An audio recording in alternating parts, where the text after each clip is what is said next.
आज Doubtnut app download करें। Doubtnut पर अपने सभी गणित, रसायन विज्ञान, भौतिक विज्ञान और जीव विज्ञान के डाउट्स का करो सफाया। बस प्रश्न की फोटो खींचो, एक ही प्रश्न को क्रॉप करो और तुरंत वीडियो सोल्यूशन पाओ।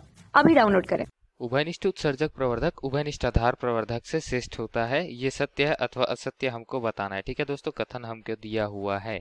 तो कथन में क्या दिया हुआ है कि उभयनिष्ठ उत्सर्जक प्रवर्धक मतलब जिसमें उत्सर्जक जो है वो उभयनिष्ठ होता है। जैसे कि ये उत्सर्जक, इसको ई से दर्शाते हैं हमेशा। ठीक है, यहाँ पर उत्सर्जक क्या है दोस्तों, ई वाला ये। ठीक है, जहाँ एरो बना हुआ है वो। ठीक है, अब ये दोनों परिपथ कौन कौन से हैं? ये है उभयनिष्ठ आधार वाला, क्योंकि इसका जो आधार है वो सभी में क्या है, उभयनिष्ठ है। सभी के ऋण सिरे जो है, ये वाले ऋण सिरे मतलब बैटरी का छोटा प्लेट, ठीक है, विद्युत स्रोत का। ठीक है, जो हम निवेशी सिग्नल ले रहे हैं उसके लिए भी ऋण अलग है, यहाँ पर उभयनिष्ठ है।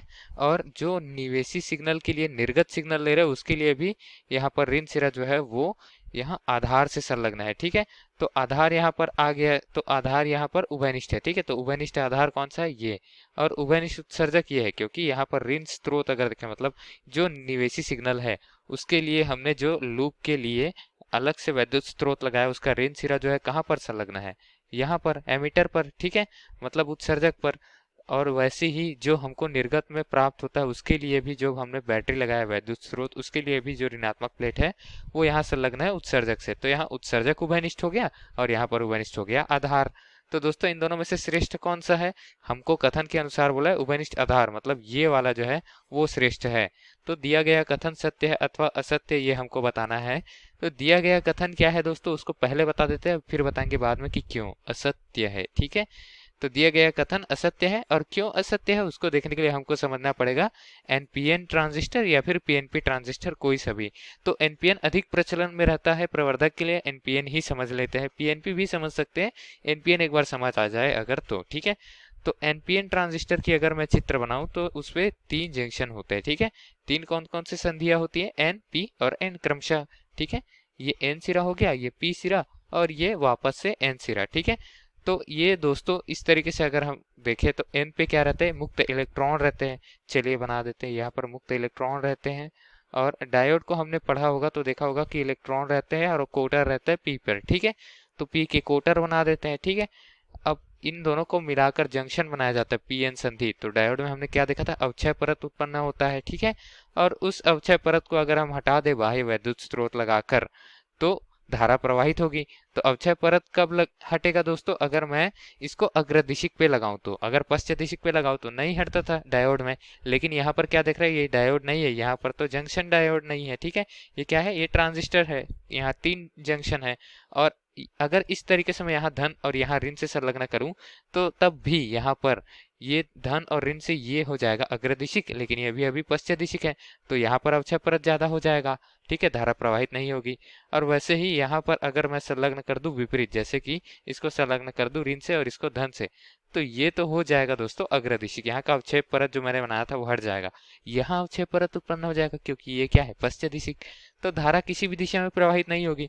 तो यहाँ तीसरा जंक्शन भी तो है हमारे पास, तीसरे का भी तो उपयोग कर सकते हैं। जैसे कि इसमें से एक ले लेते हैं संग्राहक, एक ले लेते हैं उत्सर्जक, तो तीसरा बीच वाला आधार हो जाता है। ठीक है, तो आधार से अगर उत्सर्जक को हम अग्रदिशिक कर दें, ठीक है, मतलब आधार को धन से उत्सर्जक को ऋण से संलग्न कर दे, तो धारा इस दिशा पर प्रवाहित होगी। और इस दिशा पर धारा प्रवाहित होगी मतलब इलेक्ट्रॉन जो है वो एन से पी की ओर आएंगे। अब इलेक्ट्रॉन इतना आएंगे दोस्तों, तो यही इलेक्ट्रॉन में गतिज ऊर्जा इतनी हो जाएगी ना कि सारे के सारे इलेक्ट्रॉन यहाँ आधार पर नहीं आ पाएंगे, क्योंकि आधार का क्षेत्र बहुत छोटा होता है। ठीक है, आप देख रहे हो कि यहाँ पर मैंने उत्सर्जक और संग्राहक दोनों का क्षेत्र बड़ा बनाया है। आधार का क्षेत्र कितना है, आधार का क्षेत्र यहाँ पर छोटा सा बनाया हुआ है। ठीक है, तो जितने इलेक्ट्रॉन आएंगे आधार से जाएंगे, बाकी बचे इलेक्ट्रॉन अपनी गतिज ऊर्जा के साथ संग्राहक पर चले जाएंगे। ठीक है, मतलब संग्राहक से भी धारा यहाँ पर उत्सर्जक में प्रवाहित होगी। तो संग्राहक से धारा उत्सर्जक में प्रवाहित करने के लिए मुझे क्या करना होगा, आधार पे अल्पधारा भेजना होगा। ठीक है, तो दोस्तों अगर मैं यहाँ पर जैसे कि यहाँ देख रहे हैं ना, उत्सर्जक को मैंने क्या कर लिया है, उत्सर्जक को उभयनिष्ठ कर लिया, तो आधार पे अल्प धारा भेजता हूँ, वही सिग्नल के लिए मुझे यहाँ उत्सर्जक पे धारा प्राप्त होती है। और इस तरीके से लूप चलता है जो वो वहां पर प्रवर्धित धारा हमको आरएल पे प्राप्त होती है। इसी मान के लिए निवेशित के लिए हमको अधिक प्रवर्धन प्राप्त होता है। ठीक है, और अगर बात कर ले उभयनिष्ठ आधार के लिए, ये तो उत्सर्जक के लिए बात कर लिए। ठीक है, अब उभयनिष्ठ आधार के लिए बात कर ले दोस्तों, तो हम निवेशी सिग्नल यहाँ पर किस में दे रहे हैं, निवेशी सिग्नल को उत्सर्जक में दे रहे हैं। ठीक है, तो उत्सर्जक में जो निवेशी सिग्नल दे रहे हैं वहां पर आधार से अगर हम यहाँ पर प्रवाहित करें धारा, तो दोस्तों हमको उत्सर्जक में यहाँ पर प्राप्त हो रहा है। ठीक है, संग्राहक पे हमको प्रवर्धित धारा या फिर प्रवर्धित सिग्नल प्राप्त हो रहा है। ठीक है, लेकिन आधार क्या है, छोटा क्षेत्र वाला है।